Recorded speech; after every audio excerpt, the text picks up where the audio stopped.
Everything you know about Sauron's defeat is wrong. The War of the Ring wasn't won by destroying the One Ring. It was won by exposing Sauron's single, catastrophic blind spot.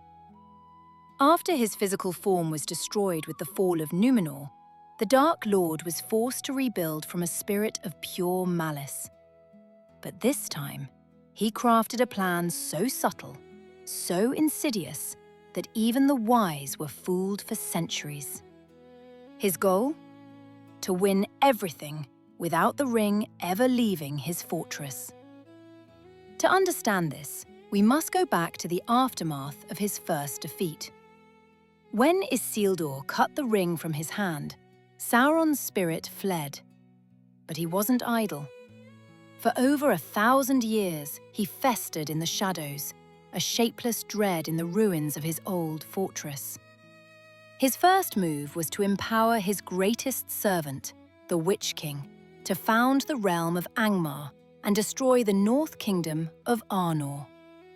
This was a strategic masterstroke, crippling the descendants of Númenor in the north, while Sauron himself, secretly taking the fair form of the necromancer, fortified his power in the south at Dol Guldur.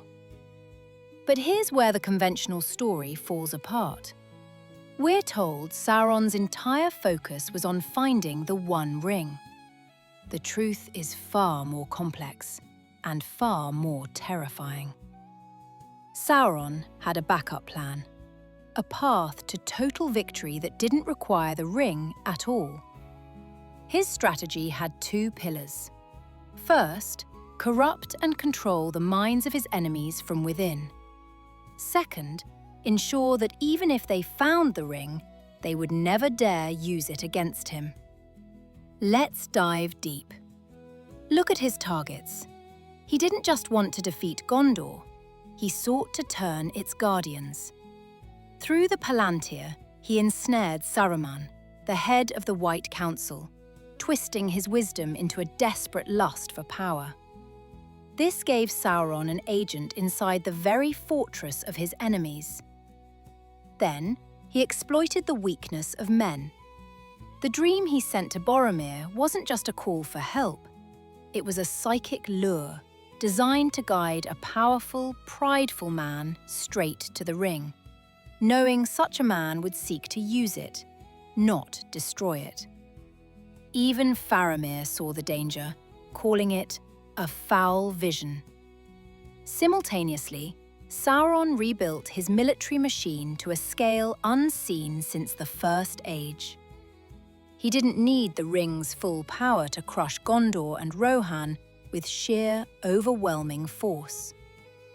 What nobody in Middle-earth realized was that Sauron's greatest fear wasn't the ring being destroyed.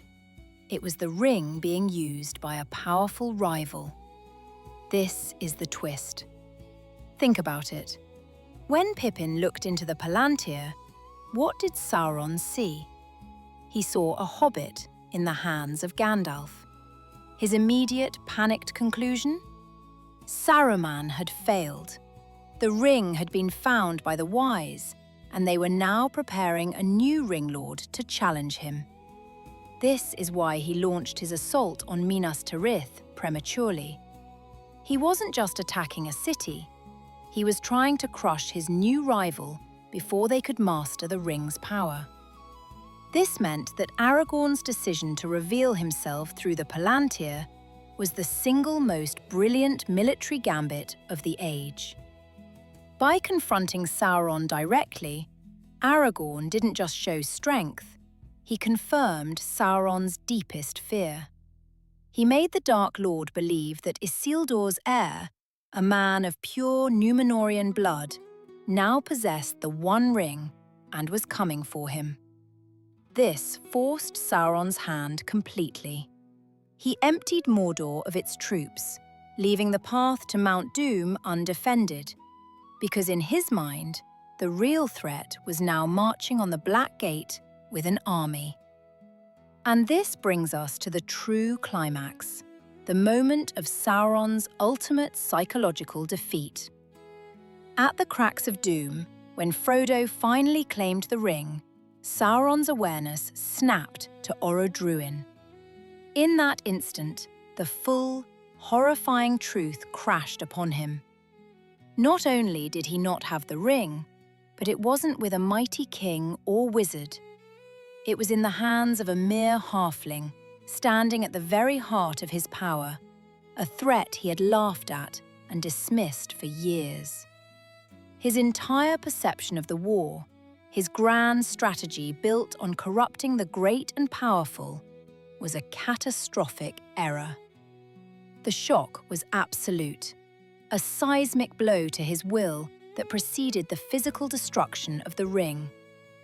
The payoff is this: Sauron was defeated not by a sword or a spell, but by a flaw in his own immortal, malevolent logic. He could comprehend the corruption of power, but he could not comprehend the courage to reject it. He understood a Boromir, but he could never understand a Samwise. His blindness to the humble, to the simple loyalty and resilience of the smallest people, created a blind spot in his strategy wide enough for 2 hobbits to walk through. In the end, the Dark Lord of Middle-earth, the master of deception and fear, was himself deceived by the most powerful force of all. A goodness so quiet and unassuming, he never even thought to look for it.